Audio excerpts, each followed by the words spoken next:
Hello friends. आज हम बात करते हैं कि रेडियन क्या होता है।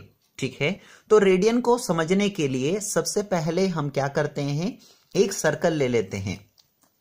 जैसा कि यहां पर हमने एक सर्कल को लिया है, तो यहां पर देखिए सर्कल का जो सेंटर होता है उसको हम ओ पॉइंट नाम दे देते हैं।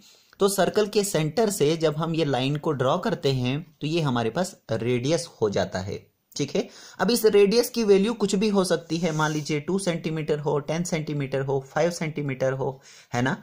तो इस केस में हम क्या करते हैं कि रेडियस को आर मान लेते हैं।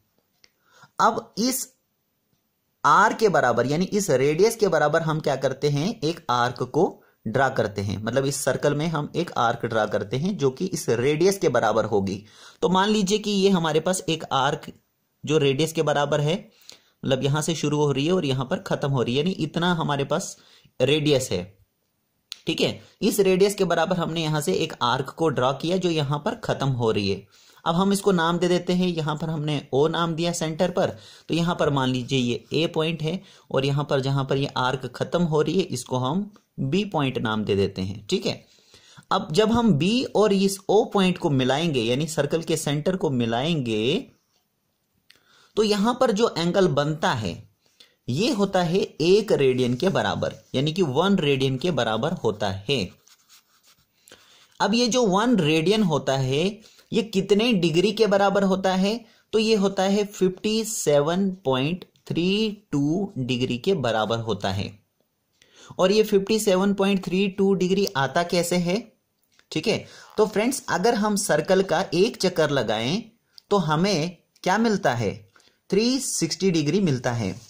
यानी कि अगर हम एक रेवोल्यूशन एक चक्कर अगर हम घूमते हैं सर्कल का तो हमें 360 डिग्री मिलता है। ठीक है, और 360 डिग्री को हम लिख सकते हैं 2 पाई आर के बराबर लिख सकते हैं, है ना, क्योंकि जो सरकमफ्रेंस होता है सर्कल का वो होता है 2 पाई आर के बराबर। अब यहां पर देखिए ये जो 2 पाई है ये तो कांस्टेंट रहेगा, यानी 2 भी हमारे पास कांस्टेंट रहेगा और ये पाई की वैल्यू भी कांस्टेंट रहती है 3.14, है ना। तो जो चेंज होता है वो होता है ये जो रेडियस होता है इसकी वैल्यू चेंज होती है। जैसा मैंने आपको बताया कि ये सर्कल पर डिपेंड करता है कि अगर हमारा सर्कल जो है वो बड़ा है तो इसका मतलब उसका रेडियस जो है वो बड़ा है ना। जैसे ये हमारे पास सर्कल है, छोटा सर्कल है, तो इसका जो रेडियस है वो क्या होगा, कम होगा, छोटा होगा, है ना। इसी तरह से ये जो हमारे पास आर है, ये जो रेडियस है, ये डिपेंड करता है कि हमारे पास सर्कल जो है वो कैसा है, यानी इसकी वैल्यू डिपेंड करेगी सर्कल के ऊपर।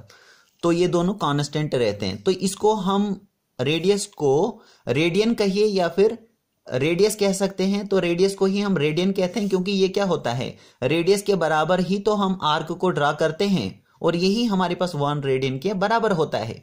तो इसलिए हम इसको क्या लिखते हैं, 1 रेडियन लिख सकते हैं, 1 radian which is equal to 360 और ये 2 पाई जो है वो डिवाइड में चला जाएगा। सो 2 पाई यहां से ये कैंसिल हो जाएगा, 180 बाई पाई। सो पाई की वैल्यू हम यहां पर डाल देंगे 180 डिवाइडेड बाई 3.14, तो ये कितना आ जाता है 57.32 डिग्री। यानी कि जो मैंने आपको यहां पर बताया वही यहां पर इस तरीके से करके इसकी वैल्यू आ जाती है।